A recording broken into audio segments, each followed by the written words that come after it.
And when Dr. Bijlani, when we can hear her, we can have her to deliver her remarks. Okay, yeah, let's do that way. Yeah, thanks, Karthik, and I welcome everybody on behalf of International Chapter of AIOTA. Unfortunately, President AK Dr. Srivastava could not be here today, and we are having a little trouble getting Dr. Jyotika Bijlani, Dean AICAIOTA, online. So we will ask her to kind of save her address at the end. Maybe she can extend the vote of thanks. And we are really appreciative of everybody who registered for today's webinar, and thanks to Dr. Gazala, for offering her expertise in this topic. And we are hopeful that you all will enjoy today's presentation. So I would request Dr. Shruti Nadkarni to introduce today's guest speaker, Dr. Gazala Makda. Shruti. Thank you, Dr. Vijay. Good day to everyone here, and it's my pleasure to introduce you to Dr. Gazala. Gazala Makda has trained as an occupational therapy school of Nagpur. She did this 39 years ago. She undertook a PGCR and a MSc course at the All India Institute of Physical Medicine and Rehabilitation in Mumbai. After working there for a couple of years, she then was successful in obtaining a senior occupational therapy position in London. She was subsequently promoted to a deputy and a head of head occupational therapist, and worked in NHS, that is a National Health Services in UK. Her clinical expertise spans from pediatrics, neurology, trauma, orthopedics, rheumatology, elderly palliative care, and learning disability. She then started working in the strategic role as an occupational therapist, influencing policy for local as well as regional health authorities. Over years, she has taught in 3 different occupational therapy graduate and postgraduate programs. She completed an MBA at Henley Management College in Oxford and started her occupational therapy medical legal practice, offering expert witness services to the legal profession. She provided advice to court in litigation cases in settlement of claims brought by those affected by catastrophic injuries as well as a result of accident and medical negligence.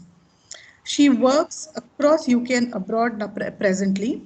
She has undertaken end-of-life dollar training and does voluntary work as an occupational therapist to those who are approaching end of life in hospice or in the community. Gazala has had an interest in dementia and also has direct experience in caring for those with dementia. She presently facilitates 2 monthly carer support groups for those who are caring for their loved ones at the end of life or those with dementia. Having introduced her now, I would like to hand over to Gazala and hope all of you enjoy this wonderful webinar that she's prepared for us. Gazala, handing over to you now. Happy Chalu. Thank you so much, Shruti, for that introduction. Can you all hear me? Yeah. Yes. Okay. Good day to all, and a very warm welcome. Thank you for joining today. In today's webinar, I'd like us to look at the types of dementia, why early diagnosis is important, how dementia affects day-to-day functions, holistic management of someone with dementia, and finally, occupational therapy interventions in dementia.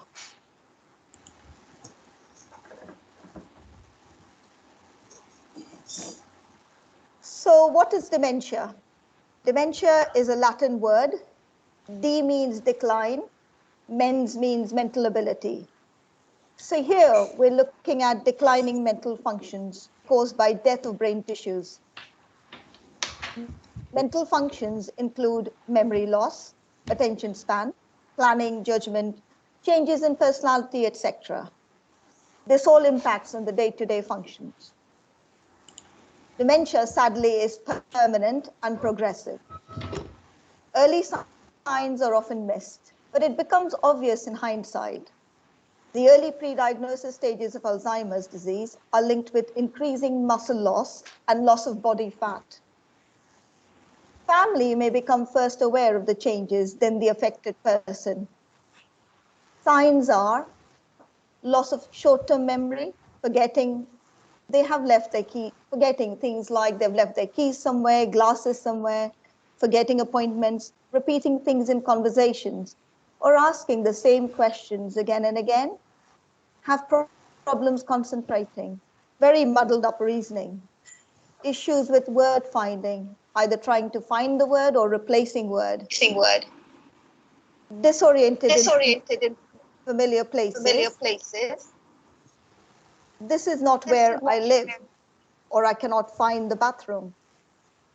Visuospatial difficulties, finding stairs difficult to negotiate or tripping. It also affects persons' emotional and psychological function. For example, loss of self-confidence, irritability, developing anxiety, depression, apathy, withdrawal, unemotional lability, so uncontrolled laughing or crying. And there's a heightened irritability or temper at times. So is it really common? There are estimated 54 million people living with dementia around the globe. 10 million people will develop dementia around the world every year. And it's estimated this number will rise to 130 million by 2050. So who gets affected by this? 5% of 70 years old suffer from dementia, 10% of 75 years old, 20% of 80 years old, and 40% of 90 years old. So dementia is one of the major causes of disability and dependence among older people worldwide. It is also one of the main causes of disability in later life, ahead of cancer, cardiovascular disease, and stroke. We spend much less on dementia than on other conditions. So what is the cost of dementia? 2/3 of the cost of dementia is paid by people with dementia and their families, as there's a lack of services to manage dementia. The total cost of care for people with dementia just in the UK itself is 34.7 billion. And this is set to rise sharply over the next 2 decades to 94.1 million by 2040.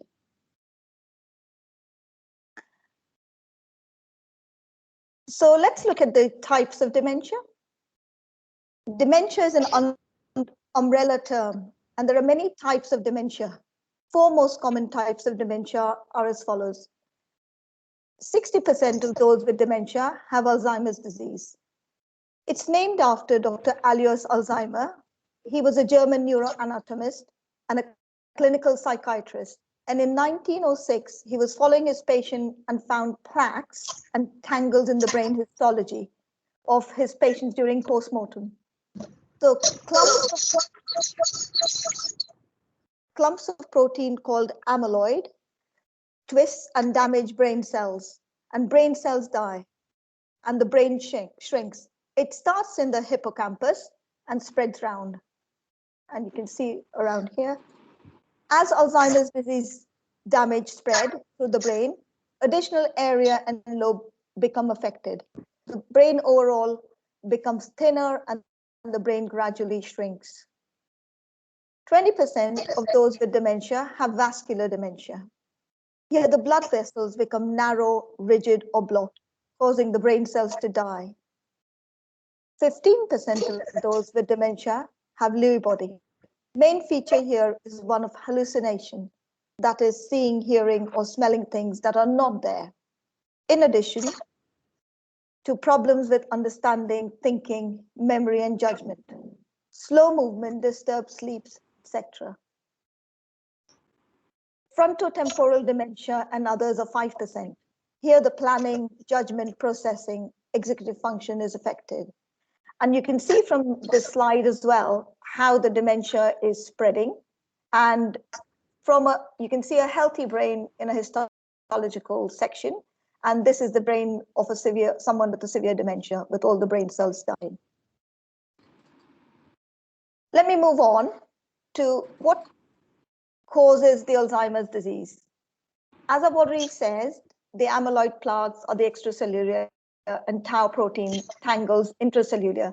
So you can see how these protein builds up and how the brain cells die. And by this slide, the third one here, literally you're finding that the brain cells are dead, and there's no connections going on. And as you all know, that a healthy human brain contains tens of billions of neurons, specialized cells that process and transmit information via electrical and clinical signals. They send message between different parts of the brain and from the brain to the muscles and organs of the body. Now, in Alzheimer's, this process is disrupted. And this communication amongst neurons resulting in loss of functions and cell death. At first, Alzheimer's disease typically destroys the neuron and their connections in parts of the brain involving the memory functions, including the cortex and the hippocampus. It later affects areas in the cerebral cortex responsible for language, reasoning, and social behavior. Eventually, many other areas of the brains are damaged. Over time, a person with Alzheimer's gradually loses his or her ability to live and function independently. Ultimately, the disease is fatal. Let's now look at the different parts of the brain and function. As occupational therapists, you are all familiar with this, but I'm just going to briefly go over this. Here is a diagram of different lobes and functions of the brain. Damage, so when Alzheimer's disease, depending upon where the brain cells dying, the functions will be affected. So damage to the temporal lobe and the parietal lobe of the brain is linked to problems with language. So someone may struggle to find the right word for something, or they'll lose the thread of the conversation. They may have problems reading or writing. If there is a damage to the parietal lobe, then the person might have problems with judging distance in 3 dimensions. For example, navigating stairs. This is a common difficulty. If there's damage in the frontal lobe, they may struggle with decision-making, planning, organizing, behavior, etc. Sequencing, for example, becomes difficulty. So if they are preparing a cup of tea, what goes in first? They may be just staring at a cup of tea and not knowing not knowing what should be next and what is the second sequence. Some may become very sad, frightened, withdrawn, and angry. They may shout and scream. If the damage is in the occipital lobe, then it changes people's perception and color patterns. So shadows can become real, and they might be frightened with them. They may have difficulty recognizing familiar faces and objects, very common again, and not knowing what to do with those objects. So functions are affected depending upon which part of the brain is damaged. So one thing to remember here is because dementia affects people in different ways. So if you know one person and you've treated one person with dementia, you actually know only one person with dementia. You cannot generalize. And I hope you understand why. So associated symptoms. Now what happens is dementia is the brain cells are dying, that's one thing. But what it leads to is quite a lot of associated symptoms. And that could be depression, very commonly found, anxiety, because they're always worried and scared, delusion, hallucinations, especially in the Lewy body. Their sleep-wake cycle is reversed. Disinhibition, which I mentioned earlier on, and they may generally withdraw. They may go into aggression, forever shouting and arguing with people. There's a lot of distress going on for them. You may find some who will just walk without any purpose. And what is commonly also found is reduced food and fluid intake. So how does it get diagnosed? Well, as there's no cure for dementia, in the past, there was a question, what's the point of diagnosis if nothing can be done? However, now, there's a strong evidence that an early diagnosis and proper management of someone with dementia can continue to live independently in their own home for longer. And this research has been done by Social Care Independence for Excellence in UK. So seeing your general practitioner as soon as signs are detected by the person affected or the family is really required. So apart from taking a detailed history and speaking to the family members, the general practitioner will also undertake a memory test. He'll refer for cognitive screening assessment, usually done by an occupational therapist. Here in UK, a brain scan is undertaken before a diagnosis is provided.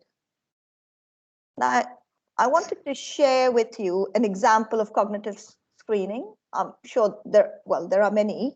The Montreal Cognitive Assessment Test is a sensitive screening test to assist with early diagnosis and accurate detection. This test can be undertaken by occupational therapists, and you can have paper copies, or it comes on an app as well, or on your computer screen. So here are some examples as to what you test. So to test someone's memory recall, you give them a name and an address, and then you ask them to repeat that in 5 minutes. To test orientation, you can simply ask them what's the month, year, date, etc. To test their verbal fluency, you can ask them to name as many words as they can in 1 minute, which starts, say, with the letter P. To test their executive function, attention, concentration, ask them to count backwards from 100 in sevens.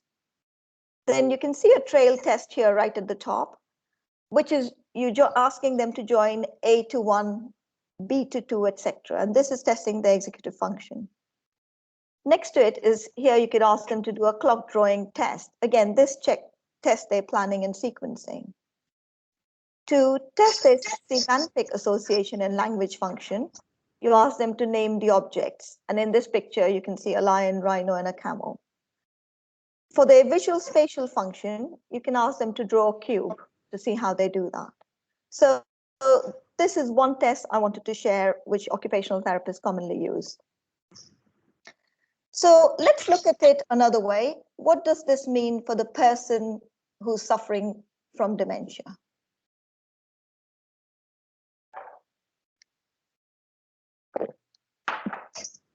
So we've already looked at how it affects the memory function, and so on. Now we're going to just go down and look into how the day-to-day functions are affected.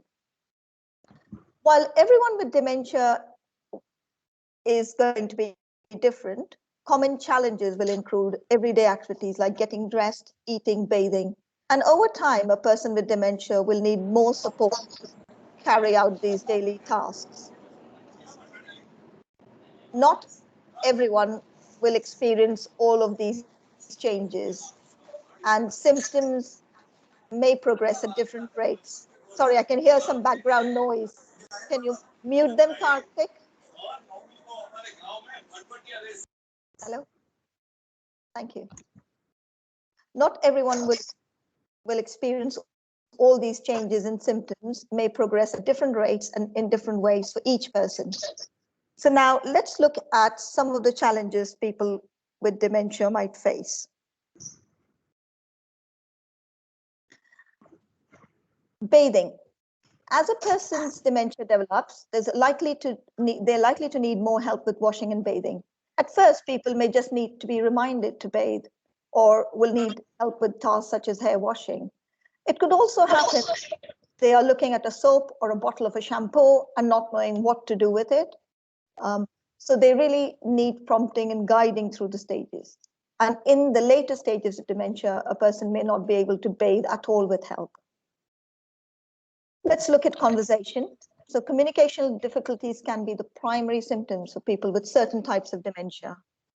And this can mean that while people may be able to go about most aspects of daily living, they just find it very difficult to hold a conversation. So people with dementia may have trouble using the right word. They speak more hesitantly, or sometimes they'll talk things at length. And this is in a roundabout manner to convey what they're trying to say. In the later stages of dementia, people may rarely speak, and friends and family often develop alternative ways of communicating with them that brings them comfort. Let me move on. Now, I want to look at a simplistic way of understanding how memory is affected in dementia. So the brain stores memory in many complex ways. A simplified analogy here is memory stored in bookcases here. So you have memories of personal events, names, faces, dates, numbers, and general facts. These are stored in the hippocampus, which is, say, a bookcase that is built rather flimsily and does not stand a chance to stay erect in dementia. On the other hand, memories of feelings, emotions are stored in another part of the brain called amygdala. And this is another bookcase. It's built much stronger and much more resistant to dementia. And so the content will be safer for longer. Now, imagine this bookcase with the books being different memories. In the top shelf is your most recent memories. And as you move down the shelf, the book contains memories of the past childhood years, which is in the bottom shelf. Now, imagine in case of dementia, the bookcase is shaken. As a result, the books will start falling off the shelf, with more falling from the top shelf first. And that is your recent memories. And hence, people often forget, what day is it? Have they had breakfast? Have they had their medicine? And as we shake the bookcase further, that is now as dementia progresses, the books on the upper shelves fall off. And so the memories are now of your earlier years. So now let's consider an example of how these bookcases work in dementia. Say a relative comes to visit your mother, say, who has dementia, and they have an argument. Your mother is very upset, and the fact of the argument will go to the factual hippocampus bookcase. However, the feelings of sadness, frustration, upset, anger will all go in the emotional amygdala bookcase. Now, you may think that with her dementia, your mother will forget the argument. And you're actually right, she will. But what is likely to stay is the feelings of sadness, frustration, upset, anger, with nothing for her to relate it to as to why she's feeling the way she is. Now let's look at a positive example. Say you've come to visit your mother again who has dementia, and you take her out to seaside, have an ice cream, and have a lovely day with her. Your mother's feeling very safe with you, loved and warm. On the way home, she has completely forgotten the trip. And if someone asks her, she'll say she doesn't know where she's been.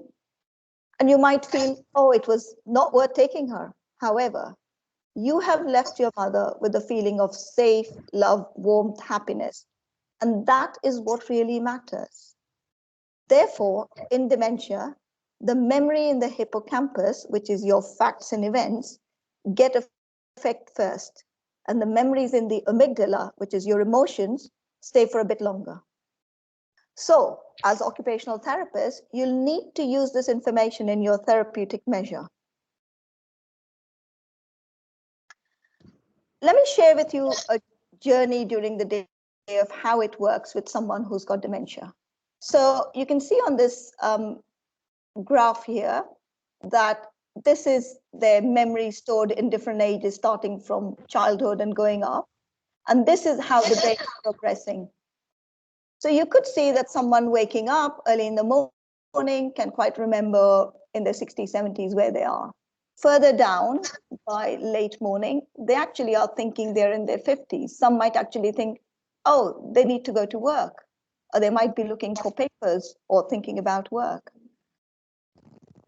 Further down, as they travel down, come in their 30s, 40s, they might be actually worried, and they'll start looking for, oh, do I have to go and collect children? Do I have to make dinner for them? So their worries will be around this place. And they might actually, if they come further down, they might actually talk to you that I want to go to school. And you need to understand where they are and what journey they're traveling. And I'll come to this a bit more, because you need to travel with people. And so with dementia, we need to see all behaviors as a means of communicating based on feelings and facts. So try to move away from looking at the situation with logic and reasons, and instead establish and respond to what the person may be feeling on the emotional level.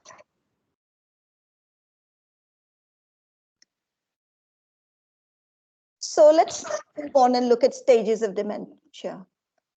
As we have seen earlier, that dementia affects each person in a different way, depending upon the impact of the disease and the person's personality before becoming ill.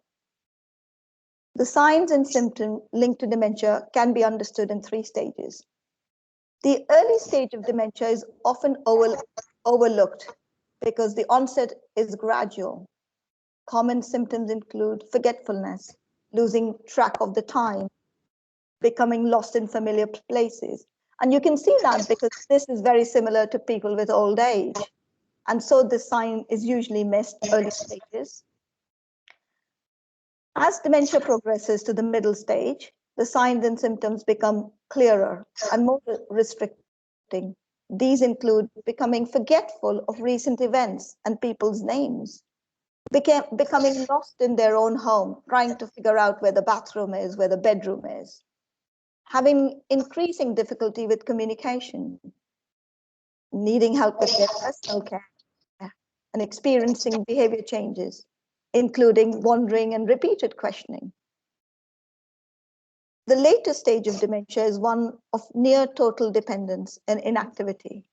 Memory disturbances are serious, and the physical signs and symptoms become much more obvious. Symptoms include being unaware of the time and place, having difficulty recognizing family members, relatives, and friends.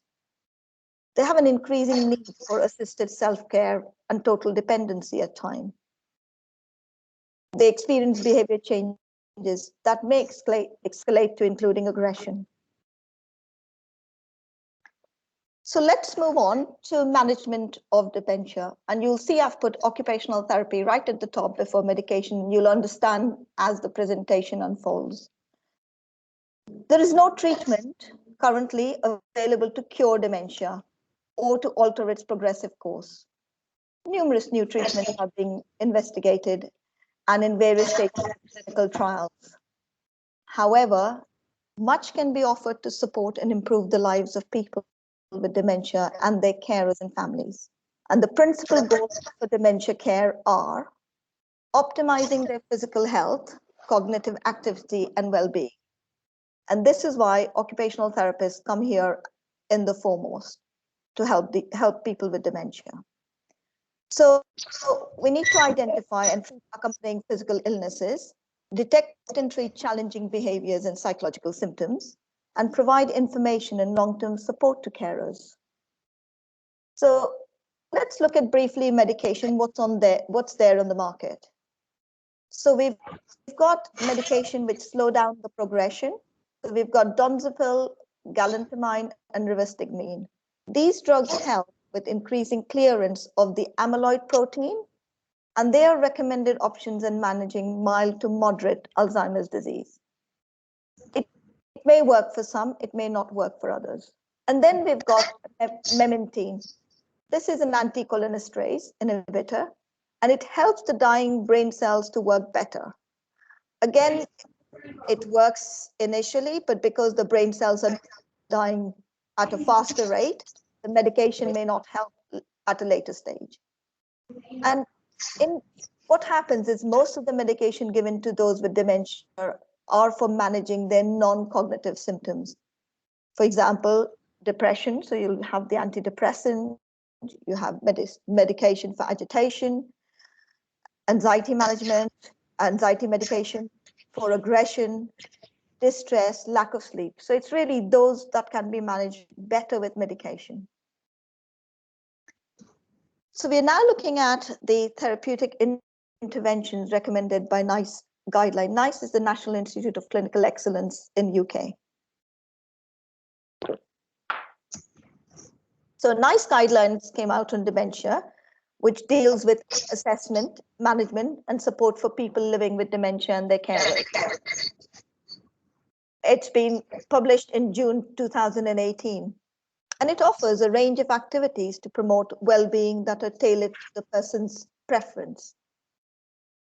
People with dementia are supported to choose from a range of activities to promote their well-being that are tailored to their preference. The rationale behind this is the symptoms of dementia make it harder for a person to take part in activities and to engage socially, to maintain their independence, to communicate effectively, and to feel in control, and to care for themselves. So providing enjoyable and health-enhancing activities that are suitable for this stage of dementia can help with this. And this is really what we as occupational therapists do. So activities to promote well-being, such as exercise, aromatherapy, art, gardening, baking, reminiscing therapy, music therapy, animal-assisted therapy. Cognitive stimulation. This is engaging in a range of activities and discussion, usually in a group that are aimed at general improvement of cognitive and social functioning for people living with mild to moderate dementia. And this is primarily undertaken by occupational therapists. And I'm going to talk a little bit further about how this is done. Similarly, cognitive rehabilitation, that is to support functional abilities in people living with mild to moderate dementia. And I'll speak a little bit more on this. So I've put this slide in. It's why is activity helpful for people with dementia? And really, I know there are a lot of students there, so I've given you references to follow it up, and these slides will be all up on the website. So engaging in meaningful and purposeful activities uses procedural memory, which preserves skills.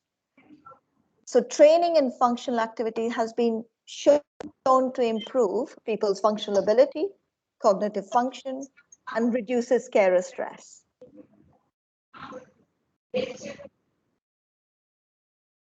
So what role does a person have or had in the past is quite important as occupational therapists to find out, because you're not going to start teaching them something new or take them to a new activity.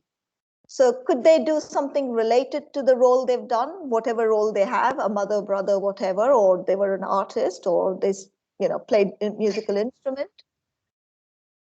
Could you break the task down to make it easier so they can do, if not the whole activity, some of it, or maybe it can be assisted? All this is occupational therapy. This is what we do. So let's look at independence. We need to practice activities to remain independent. So it's quite important what they can do to encourage them to do. Putting good habits in the bank is quite important. So simple recipe, break your recipes down into very simple steps, give them cues so they can actually do those things. Identify the activities that are most important to the person, which I said earlier, and focus their attention to the bits you want them, which they can do. Adapt activities to make it easier for them. And these days we have so much technology available, telecare, smartphones, tracking devices. So you can use smartphones to give them alerts, to help them with the route if they're going somewhere, or track them if, for example, they're going out for a walk and you're not sure whether they'll find their home and get back. Using memory pills. Well, pill dispensers with alert, with alarms are all there. Calendars and posters and post-it notes could be stuck in. You adapt the environment, organize their bathroom, kitchen. And again, I'm going to talk a little bit more about it in a minute. So again, this slide is more for the students with all the references there. Why is exercise helpful for people with dementia? A meta-analysis of 2020 participants identified that exercise has a positive effect on cognition and physical ability. People with dementia are twice as likely to fall as people with the same ages without dementia. And to reduce fall in older adults, it's recommended to do 20 minutes of physical activity, such as walking, every day. So how can you build activities in a person's existing routine? So make it a habit. identify, look at their daily routines, incorporate things after what they do within the daily routine. Give them some cues for it. So if, for example, you want them to get up, dress, breakfast, and then really go out for a walk for 20 minutes, you basically try and make sure that as soon as breakfast is open, you're heading to the door, you're putting your shoes on. That gives them the clue, okay, they have to do the same. So you try and give them cues within your environment. Social activities is so important. To me, I think it's number one on the list. So one-to-one activity socially, doing something, knitting, crocheting, whatever, playing games, whatever they used to like doing, meeting for chats, walk, going out for coffees, speaking on the phone to friends and family, being connected, and visiting friends and family. Again, keeping your social connection, very important. Reduces isolation anyway, but it helps people too. Now, I said earlier on, I'm going to touch a bit more about creating dementia-friendly environment. Again, this is very much occupational therapy, and we lead this way. So quite important to have toilet strategy. And I've put it first on the list because really, why have it? Because not only people with dementia have these problems about when they want to go to the toilet, they might have urge incontinence, but then when they get up, they're looking around to see where's the toilet. And when they get to the door, they're not sure, is there a toilet behind? So they get very anxious, and as a result, there's a lot of incontinence. So as occupational therapists, we can have signs put on the doors, use color codings, have the right size for the pictures. And if you're putting any signs, make sure it's at the right height. Usually 1.4 meters above the floor is recommended. So you can have those strategies. So put colors, different doors in the different house so they can identify. Flooring, quite important that the floor colors and patterns, floor colors are simple, not with wavy carpets and patterns, because the waves might actually give them this thing about things are moving and they find difficult to walk and may trip. So that's important to think about. Your plates and cutleries, keep it simple. Don't have too many patterns in it because they get confused with it. What is food and what's not food? Choose the right type of clock with date times and contrast, because this is so common. They'll be asking you, so what time is it? What day is it? Because you know that that's not there. So when they ask you, you just don't turn around and say, okay, it is this time and this date. What you do is, if you have a clock, you actually both physically walk to the clock and look at the clock with them. So say, okay, here's today's date is this is the time. And if they ask again, you come and do the same. So this is actually, you're repeating patterns to them. So they can try and look at that when they want to know the time. Similarly, clutter-free and create a calming space. I've shown you this toilet here downstairs without a lid. Again, think of these things, because when someone's in a rush to go and when they get to the bathroom, identifying the toilet is another thing. So if there's a lid on, sometimes they really find it difficult. What do they do? Where's the toilet? And it's not uncommon that they'll use, especially men, they can use the toilet basin thinking that's a urinal. Make it easy for them. Now, I want to move on to say whatever care you're giving to people with dementia has to be person-centered. It's to do with them. It's not a standard package you can apply. So I wanted to share with you Tom Kitwood's model, which identifies a number of fundamental psychological and social human needs. And these human needs have to be met for all of us in order to maintain a good sense of well-being. So when we are caring for or supporting people with dementia, we must remember these needs include love, comfort, identity, occupation, illusion, and attachment. Let me describe these for you. So love is, everybody needs to be loved and to love someone, but being loved and accepted is part of our need for survival.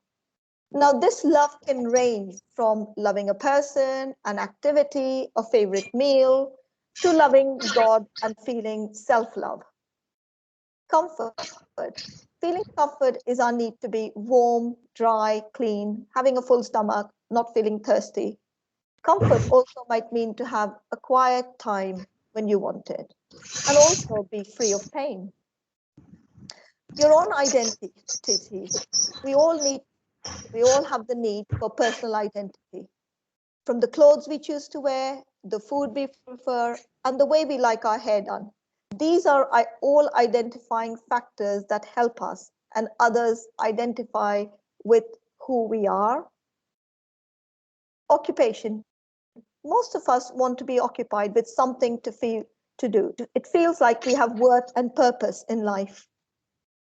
From being involved in daily activities to engaging in planned activity programs, it's important that the person you're looking after or recommending a program is also occupied in meaningful activities. Inclusion. This really means that we want to be part of something. So if we feel left out, then it makes us feel very bad. People living with dementia may lose track of conversation, which happens so easily, especially in a group. So instead of them withdrawing, be mindful of their feelings and include them in conversations. Attachment. Our connection in life are also crucial to our feelings of well-being. So everyone wants to feel connected to something or someone, often a combination of both. We also have a need to form a wider attachment in the community or in groups. So remember, people living with dementia are doing the best they can with the cells they've got left. We must be willing to see it their way and change our ways. And this is where, as occupational therapists, we'll be doing programs and then helping the family learn how to deal with someone with dementia without a lot of stress. So this is where I start sharing with you a lot of toolkits for occupational therapists. And there are several. I've just chosen a few to share how we go about. So we now look at a technique of how to use strategies to best help people with dementia. One such technique is a SPECL technique. It's called the Specialized Early Care for Alzheimer's. Again, a lot of research has gone into it, and this technique is developed.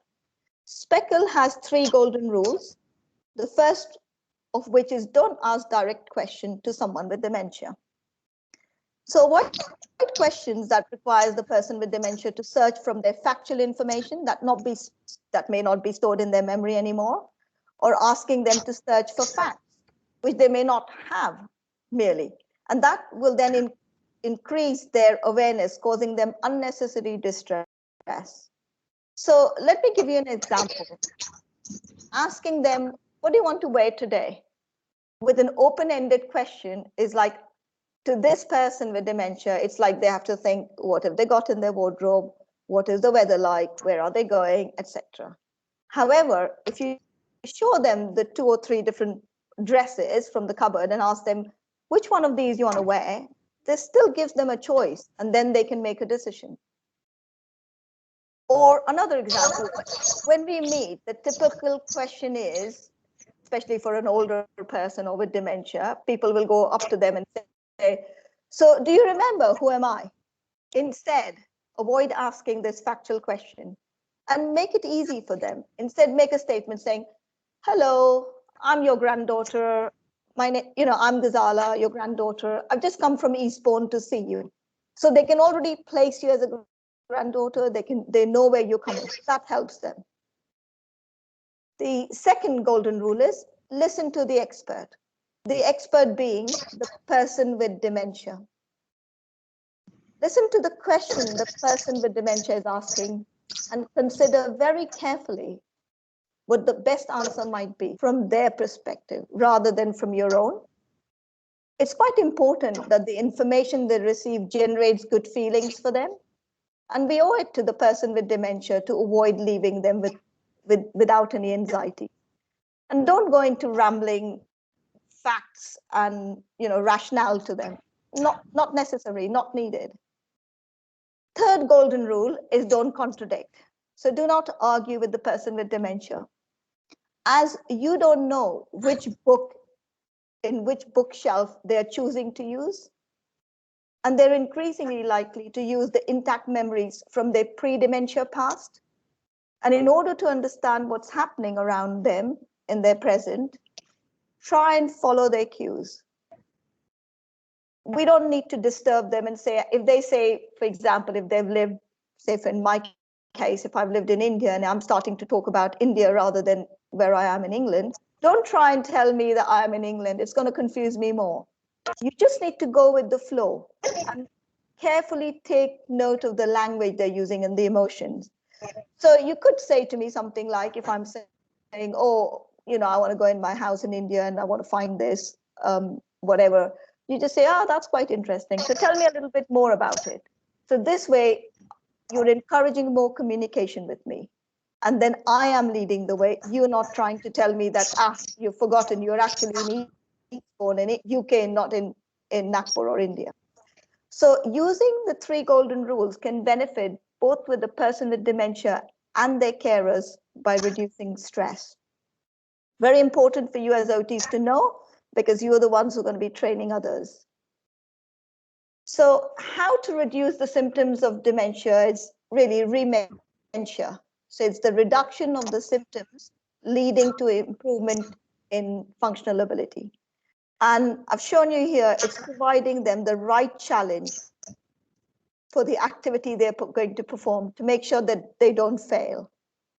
So I wanted to share with you the PAL, the Pool Activity Level, which is an instrument for occupational profiling in dementia care. It's a standardized assessment and outcome measure, and it's recommended for skill training and activity planning, again, by the National Institute of Clinical Excellence, and it's available electronically. What it does, it facilitates reduction of symptoms by presenting just the right challenge in the area of, say, self-care, cooking, domestic, work environment, leisure, etc. And PAL has been developed by Jackie Poole, who's an occupational therapist. And this is really to enable the therapists as well as the carers to engage with people with dementia in meaningful activities and providing information on individual strengths and abilities and ensuring that activities are meaningful and appropriate. So PAL just briefly consists of life history profile, gathering information of the person, life history, likes, dislikes, routine, to then produce an individual action plan.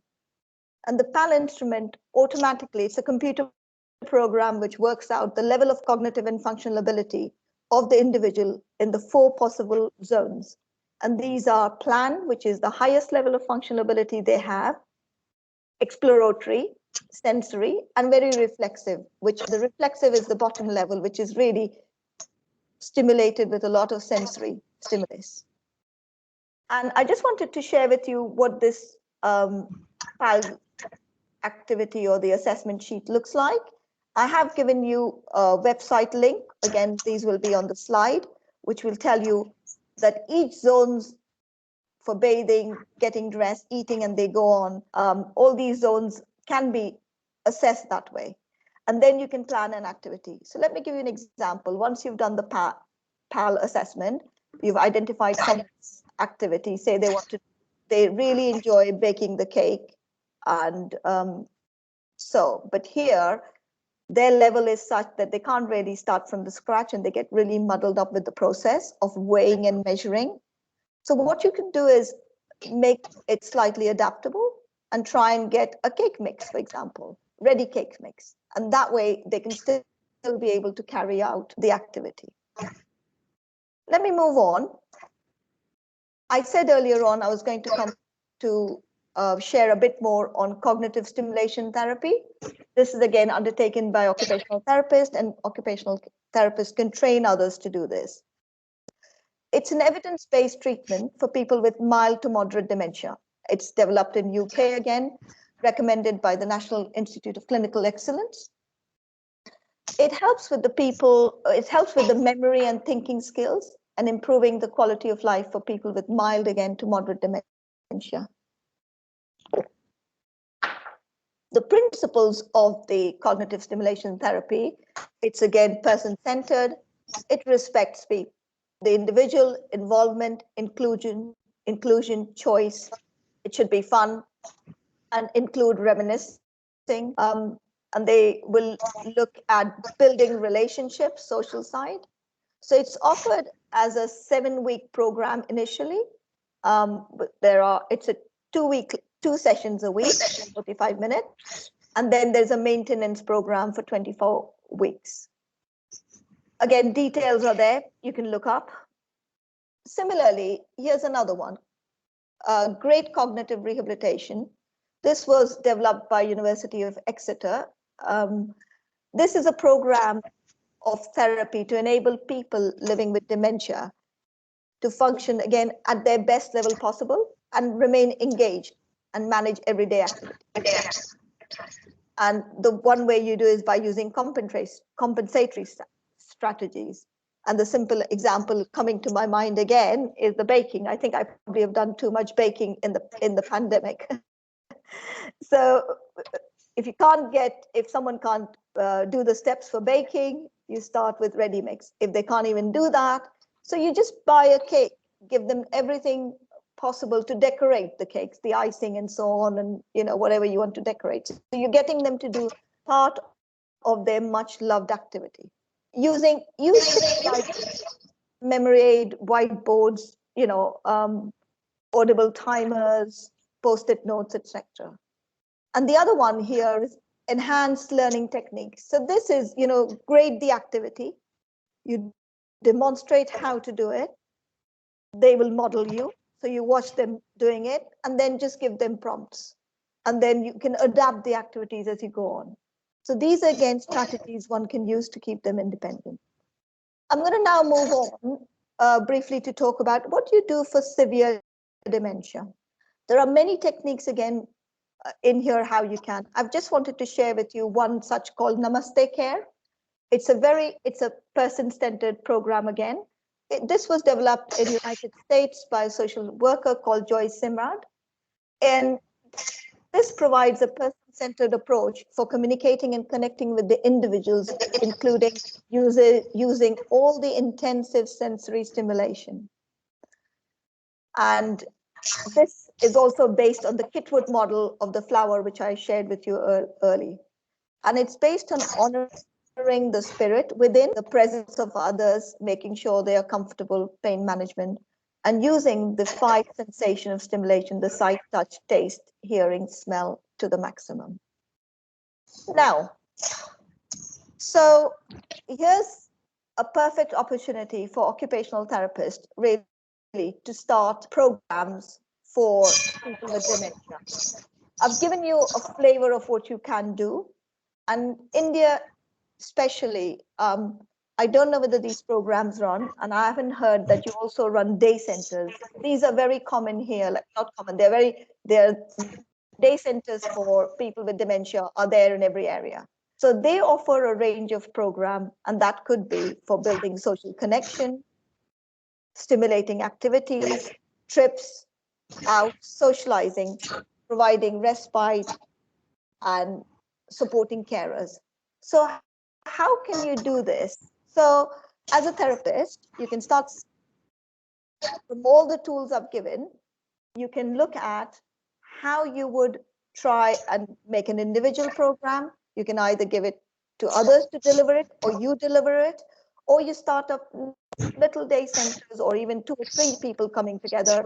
If you want to grow larger, you can use people like Rotaries and others who really are voluntary organization who can help with unpaid carers or people who come in to help. You guide them.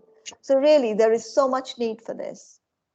And now finally, what I'd like to share, if the technology works, is last year a film was released called The Roads Not Taken. And if I'm not able to show it to you today, this is available on Netflix. I really want you to, I want to share the trailer, because all the things I've just talked about as to how people with dementia feel is shown in this film. So it's quite important to really go through their journey. So it's about a father and the son on this journey. So if I may, with your permission, I'll just do a 2-minute trailer, and then I'll just finish with the final slide. Please let me know if you can see here. Voice in the video. You can't hear the voice. Yeah. Okay. I think we tried this earlier on, and I'm not sure what I can do here. Is there a simple Maybe set? you can stop sharing your screen and then like reshare, and before you reshare, just try to toggle that button one more time, include computer sound, and then try it again. Okay, I'll do that. We have time for that? I think, yeah, we'll just kind of like quickly try to do that. If not, we'll Okay. just kind of move forward We'll with the just, question session. So what am I doing? Just guide me So through. you have to first stop sharing. So go to your screen, go to that rectangle with the down arrow, and then like click so that you stop sharing your screen. Okay.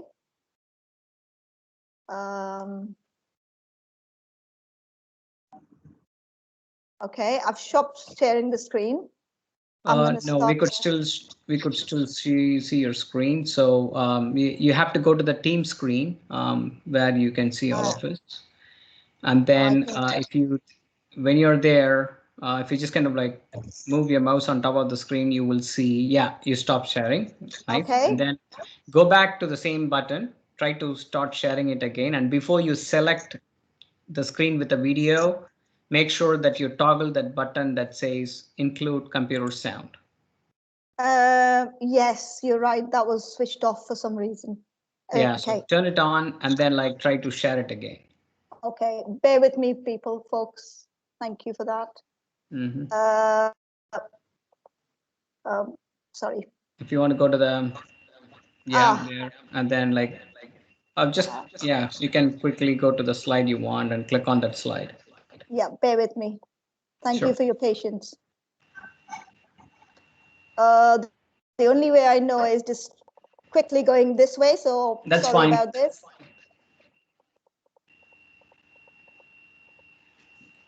There. Let's try it one more time. Sure. Papa! Is that okay? I think people can make a note of this, the name of the video, and they can.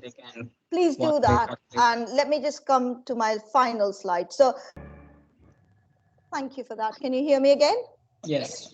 Okay, sorry, I'm just going back to the screen I need to be, but it's gone somewhere else. Is my screen still being seen? Yes. Yes. Okay. Now it went back to the title slide, so you may want to go to the slide. Oh, that's fine. No, that is my last slide. So thank you. Okay. Okay. So you just saw a short film there, and you can see how he's going from different time zones of his life. In any way, I would really like you to watch The Roads Not Taken, and it explores all the issues of dementia we've been talking about. So in summary, I wanted to say today we've looked at the types of dementia, why early diagnosis is important, how dementia affects day-to-day function, holistic management of someone with dementia, and finally, occupational therapy interventions in dementia. Now, really, in India, I don't think this dementia programs and so on have developed. I have relatives in India who struggle with finding these services. And I invite all occupational therapists to take this, and really you can provide a lot of good service to people with dementia. My email address is here on this slide. Please make a note of it. If you have any if you have any questions you want to ask, please feel free to do so. And finally, thank you for listening. Thank you for being here today. All right, Gazala, there were some, not questions, but there were some good comments. There was a comment from Dr. Jayavant, and there was a question from Vijay sir. Do we need certification for cognitive stimulation therapy? No, not that I'm aware of, but you need to be trained for it, right? And these days, all these training programs are available on the web. Got it. Another question is from Nidhi Dave. Oh, someone wants to say something? Okay. Here's another question from Nidhi Dave that says, other than MOCA, MMSC, and DSRS, can we use the LODCA and ACE, ma'am? Yes, you can. There are many tests for screening. And these are, bedside screening, and you can use these as far as you're making sure you're testing the brain functions we talked about. So the memory recall, the semantic memories, the exec functions, and there are so many out there. So yes, you can. Got it. Other than that, I'm not seeing any questions. So if anyone in the audience, if you have any questions, please unmute yourself and go ahead and ask the question. Hello, can I say something? Sure. Yeah. Dr. Gazala, I am Dr. Anuradha Pai from Sion Hospital, Mumbai, LTMMC. And this was regarding, you said that practicing in India. So we do not have national programs as you have in UK for managing dementia. But I can assure that in municipal hospitals in Mumbai, we have treatments available for patients with dementia. And we have special OPDs that is run by MD physician for dementia. And these patients are referred to us for treatment. Apart from this, we have something called as a urban healthcare center, which is for underprivileged or low socioeconomic strata group in Matunga labor camp. And there on weekly basis, our interns and PG students go and train the people with elderly, mainly from the mild category of cognitive impairment, in terms of arrest the cognitive decline by giving physical as well as cognitive stimulation activities. So I'm sure that it is not on the larger scale, or each and every city may not be having it, but city like Mumbai does have these kind of dementia care programs which are running. Oh, I'm very pleased to hear. Thank you for sharing that, because it does encourages in places where there isn't, that there is something there. So thank you for sharing that. Yes. May I say something? This is Prachi. Please. Sure. This is Prachi. I'm sorry, I am driving, not driving, but I'm parked somewhere. But what I wanted to mention, Gazala, by the way, very good presentation. Thank you so much. The one thing I wanted to point out is in the MOCA, for the clock design, you mentioned that it assesses one thing, but I think it also looks into the visual spatial aspect of it as well. It does. And that is very important for mobility for the patient as well. It does. It does. I was giving you a flavor of it, but it does. A lot of these tests are overlapping, so they are assessing different aspects of it. Similarly, the cube, etc. But it gives you a flavor of what to use.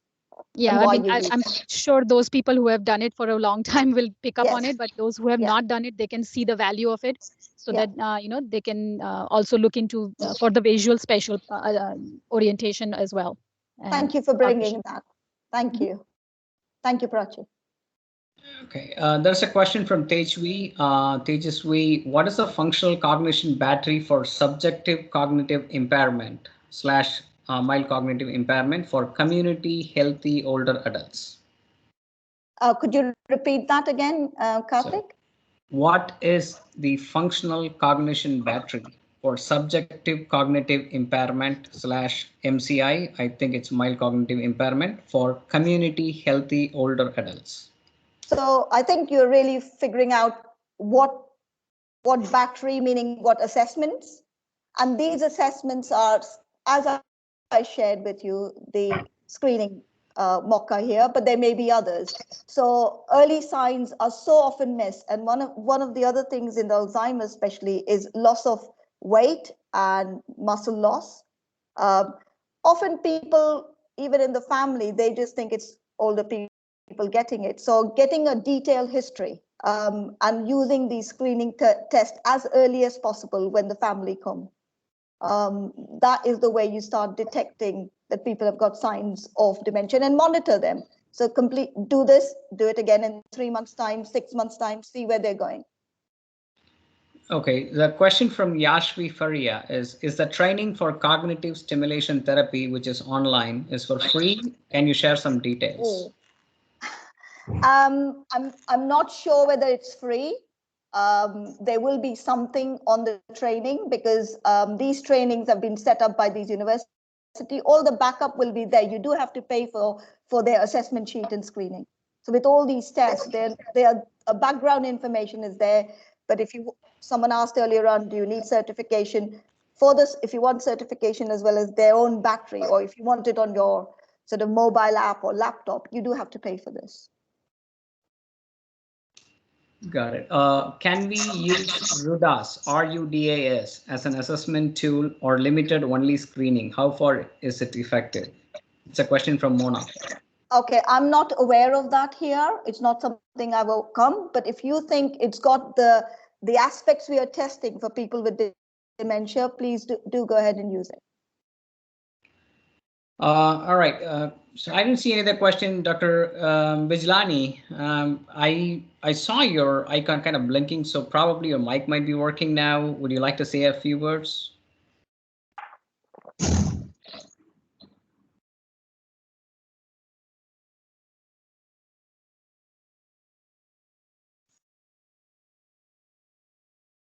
Hello. Yeah, we can hear you. We can hear you. Yeah. Oh, you can hear me? Yes. Oh, so sweet. I've been trying to. Anyway, I have actually already written in the chat box. So thanks a lot, Gazala. It was really a wonderful presentation, and I'm very sorry for what happened in the starting. I could hear everyone, but people could not hear me. So and thanks a lot, all the participants, organizers, to have a wonderful webinar. Actually, Dr. Srivastava could not come, so on behalf of IOTA, I'm thankful to everyone. Thanks a lot. Thank you. Welcome. Any other questions from the audience side? So once again, if you haven't done already, please put your name and your email, full name and the email for the certificate, and please give us a few weeks time for you to receive the electronic certificate. We have volunteers working on it, right? So we need to export the data, send it to them. So after the last webinar, I got several emails saying that where is my certificate, but we were kind of working on it. So just give us a maximum of 2 weeks, and if you don't, if you didn't receive your certificate by then, yeah, you can email me or you can email Dr. Suple.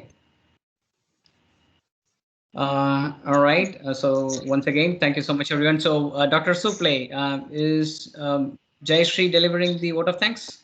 Yeah, I think so. Yeah, as we planned, and we Dr. heard Chandramouli, your turn.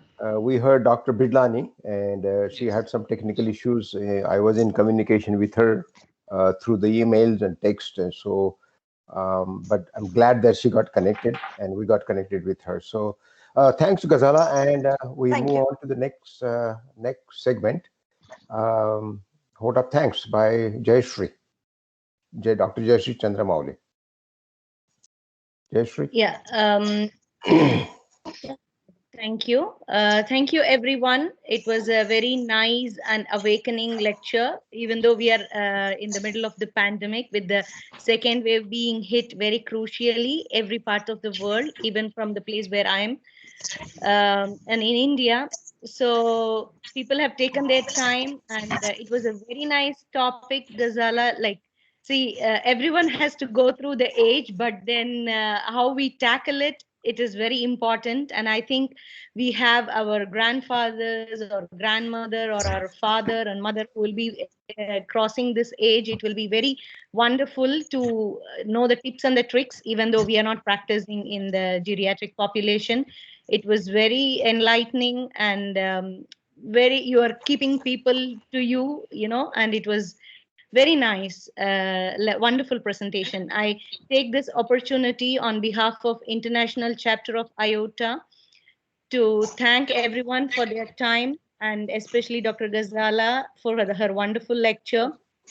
And I think the work will continue. In a couple of months, we will come and see you all with another lecture. I think it happens once in every 2 months. So stay safe, everyone, and take care. Thank you. Wherever you are. Good evening, good night, good morning. Have a good day. Thanks. Thank you. Thank you again. All right. Thank you very much. I'm going to go to, okay, I'm going to stop recording. just wrapping up now. Yeah.